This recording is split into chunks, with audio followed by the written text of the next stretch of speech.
రైతులు మన తెలంగాణలో కానీ మన భారతదేశం కానీ ప్రధానంగా వ్యవసాయ ఆధారితంగా ఎక్కువగా మనం ఉండటం జరుగుతుంది.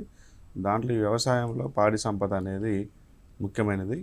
ఈ పాడి సంపదలో పాలు మరియు మాంసము మరియు గుడ్ల ఉత్పత్తి అనేది ఎక్కువగా మనం చేయడం జరుగుతుంది.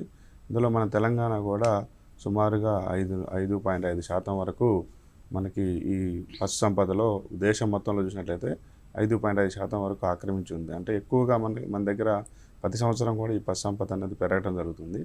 అయితే దీంట్లో కూడా ఈ పశు సంపదలో చాలామంది రైతులు కూడా ఎక్కువగా మనకి ఈ ఎండుగడ్డి ఇవ్వటం కానీ, పచ్చిగడ్డి తక్కువ మోతాదులో ఇవ్వడం, అదేవిధంగా మిక్చర్స్, మినరల్ మిక్చర్స్ అని, లేదంటే కేక్స్ అంటే పత్తి కేక్ అని, వేరుశనగ కేక్ అని, ఇలాంటి కాన్సన్ట్రేట్స్ మరియు ఇతర కెమికల్స్, మినరల్ మిక్చర్స్ అవి వాడటం ద్వారా ఎక్కువగా వాళ్ళు పాల ఉత్పత్తి చేసుకోవడం జరుగుతుంది. అయితే దీనివల్ల ఏంటంటే ఎక్కువగా మార్కెట్ పైన ఆధారపడటం వల్ల ఖర్చు అనేది రైతుకి పెరగటం జరుగుతుంది.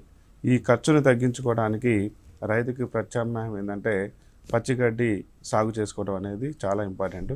ఎందుకంటే కేవలం తక్కువ ఖర్చుతోని సులభంగా మరియు ఎక్కువగా మనకి మినరల్స్, న్యూట్రిషన్స్ మరియు ప్రోటీన్ కలిగినటువంటి పచ్చిగడ్డి ఇచ్చినట్లయితే మనకి పాల దిగుబడి మరియు మాంసం ఉత్పత్తి కూడా పెరుగుతుంది, ఖర్చు కూడా తగ్గుతుంది. ఈ ఖర్చు తగ్గడం వల్ల రైతుకి లాభం అనేది ఎక్కువగా చేకూరుతుంది. కాబట్టి ఈ పశుగ్రాసాల సాగు చేయడం అనేది రైతులు చేస్తే చాలా ఖర్చు తగ్గించుకొని అధికంగా లాభాలు పొందే అవకాశం ఉంటుంది.